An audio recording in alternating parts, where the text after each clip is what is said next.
Two members of the National Executive Committee in the form of the Deputy Secretary General, Duarte and Newzroom Afrika, are in Mpumalanga this afternoon to resolve a dispute related to branches and videos that have been shown on social media.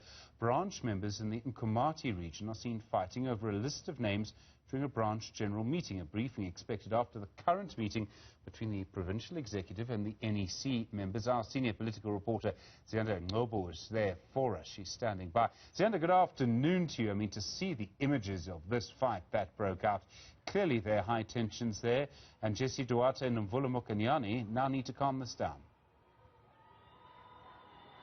Absolutely, Stephen, and as I speak to you, to my right, you'll actually see Newzroom Mokonyane standing with some of the PEC members. That meeting, they've just taken a short break, and where they've been discussing the issue of branches here this afternoon. I'd actually spoken to her briefly to ask her to just appraise me then of the agenda of this meeting, and she said they will be having a briefing after this, and they wouldn't want to discuss those issues yet. And usually when this happens, Stephen, you can tell, and as a matter of fact, that the meeting must be quite tense inside there. I mean, usually, even if you just ask and request an interview just to get an understanding of why they're here, the leaders are usually quite forthcoming with this, but not at this particular point in time. And it's understood then that over a long period of time, Stephen, not just last week, but over a period of time, there's been violence breaking out at branch general meetings, and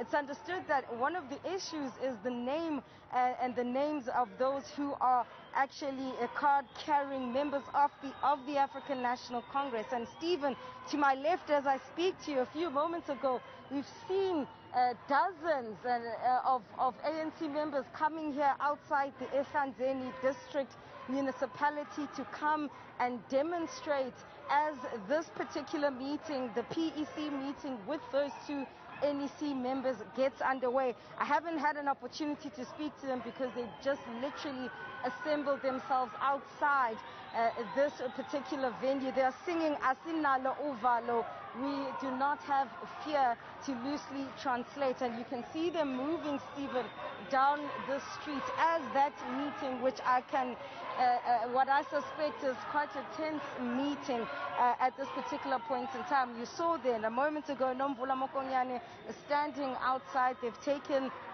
a short break, and we're expecting to get a briefing then on the nature of this meeting. But also, Stephen, you'll remember that this is a province for the longest time where we've heard accusations of bogus branches existing. And why is this important, Stephen? Well, this province is meant to have an elective conference between the 14th and the 16th of May. But more importantly, there are two major events on the ANC's calendar in the form of the National General Council, but ultimately the 2022 elective conference next year.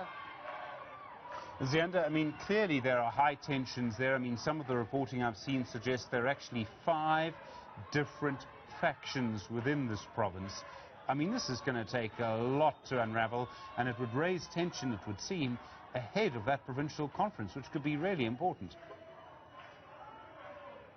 Absolutely. That provincial conference, Stephen, is very important.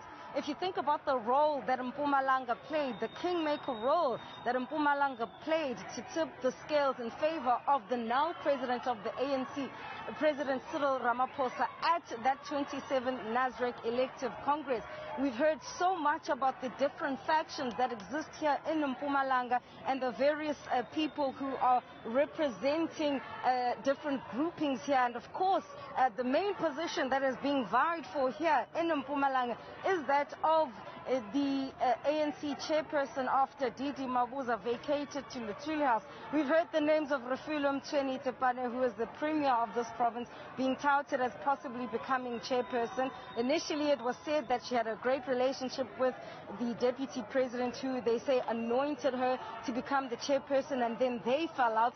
Then there's the former provincial secretary in the form of Lakin Dinisa, who has also said now to actually be the one to have received the blessing of Deputy President D.D. Mabuza in terms of taking over the helm of this province. And then in this meeting today, someone who's also vying for the position is Mandla Ndlovu. He's the acting chairperson of the ANC in this province, who's forming part of this meeting. And at the heart of the issue, it seems, Stephen, is around the branches, the existence of bogus branches. And of course, we know the branch numbers become crucial when you come to conferences such as the one that's taking place in May, but also important when we look at a national scale then in terms of where you fall in terms of the numbers, in terms of the branches you bring to an elective conference. We know KwaZulu-Natal has the most number of branches in the ANC nationwide, and Mpumalanga at some stage was second. And so this branch process is crucial in order to do an audit of these branches to see where Mpumalanga falls, but also for that provincial elective congress, who then will become the chairperson of this province. And there's been lots of discussion around the deputy president still having an influential role in the politics of this province. Zianda Ngobo, our senior political reporter, live for you from Mpumalanga today. Thanks very much indeed for that update. Of course, she'll be awaiting to see Mvula Mokonyane, Duarte, the moment that they come out of that. Well.